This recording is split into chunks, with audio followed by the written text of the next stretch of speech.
we can afford line. We can have private line and so on. Now, on phase 2, we want to make sure that the data transmitted from PC1 will be using IPsec to send to PC2. We want to make sure. Then the last objective is to allow ICMP, which is the ping, to ping the PC. Okay? Or allow SSH from outside and connecting to local area subnet in network ID. So hence you can SSH dito, even if you are coming from a different location. Let's say Philippines, USA, allow SSH, allow ICMP, allow TFTP, allow port 80. Ganun, no? So this is not only one firewall, but two. Okay? So you need to allow on both sides, syempre. If the source is coming from this one, yung palabas. If firewall 2 would like to allow anyone from network 50, so dito natin na-allow sa F2 to connect to local area network. Okay? Another thing we need to understand is network object. Okay? Tawagin natin siya network object. So 10.1.100 is a local area network object, which is the private inside. Yung nasa loob. This is what we need to protect. Yung nasa loob. Private, public. Private, public. So, network objects na public will be whatever yung gusto mo connectan. No? So, remote network will be coming from firewall 1, 10.1.100, remote network. So, dalawang gagawin yun. Isang local area, which is private, and isang remote network, which is in branch office, 10.1.100, that's 0. Alright, are we clear on network object? Any question about network object? So far, it's good. Now, another thing we need to know sa firewall terminology is yung mga name if. The moment you type name if, inside, you're defining your own network, yung local area. Name if outside is the public.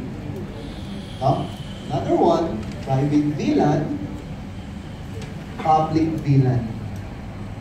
Public VLAN, private VLAN. Okay?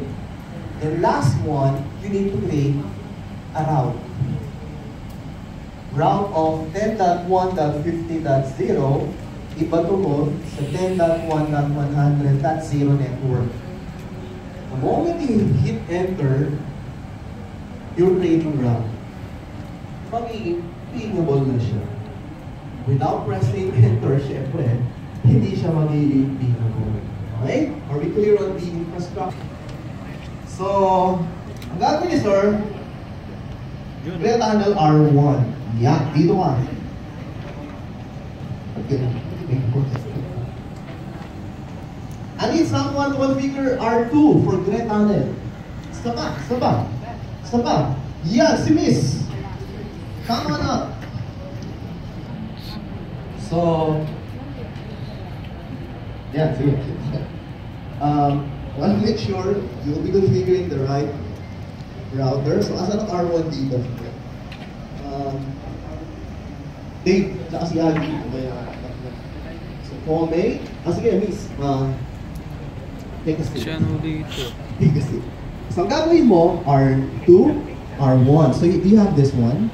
Ayan, that's good. Sige, connect ka sa R1. Comate ba yun? Comate. Tapos, let's close this one. Nasa ng app na console.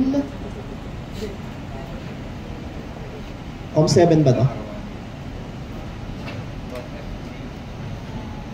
Ayan. Teka. Saan siya na-connect? Dito yata.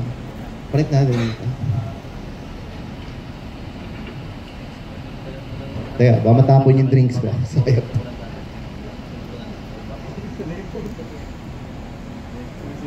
Pomade siya. Yan, sige, load mo lang yung pomade. So, in Nexus, we have a personalized assistant. No? We don't leave student na nag-iisa. So, this is Master Agi, Master Dave. Meron kayong teacher assistant. He will lean over your shoulder and tell you what to do. Kahit walang experience, magagawa mo. Especially, pag may document, syempre mas madali. So, R2 sa taas. R1. Okay. Pwede i-project yung screen dito. Sa kaliwa. Pakisabi doon sa para makita nila. So, sa mga dyslexic, huwag kayo malilito. So, R2, R1. Okay. Ay, teka. Nag-uumpisa na siya.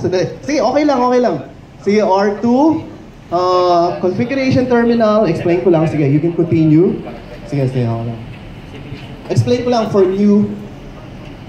newbie, non-IT person. So what she's doing is, she's creating a tunnel. She will be creating a tunnel. So the first thing she did is to change the router. She changed the router from Corp to R2. Sure ka walang configuration dyan, ha? Baka meron.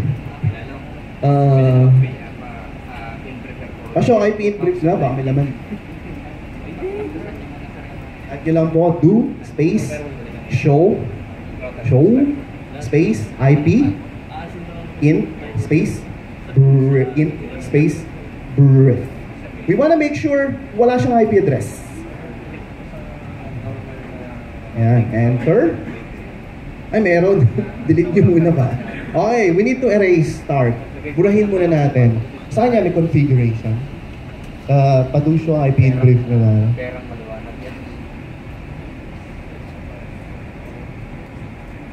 Show run. Okay, since may laman yung router, we can erase the content.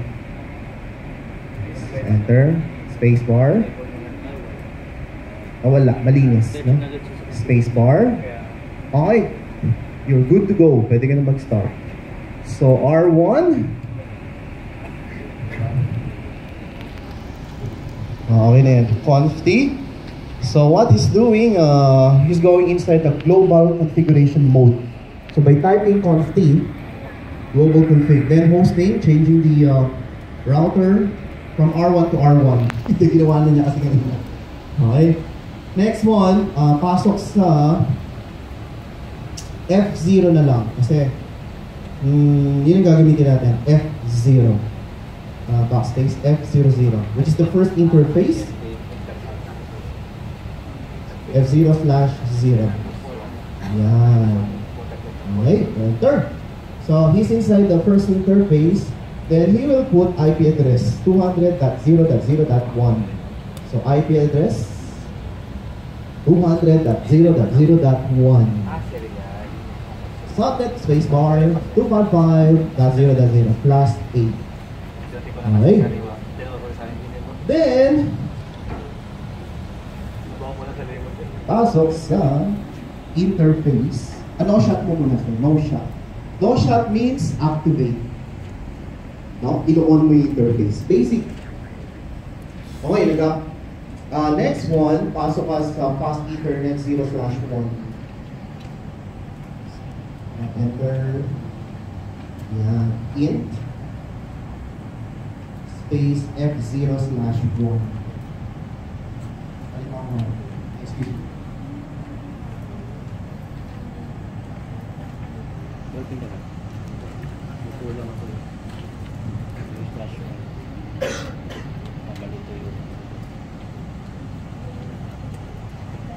Okay.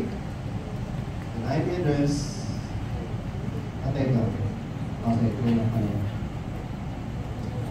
IP address is 192.168.1.1 facing customer.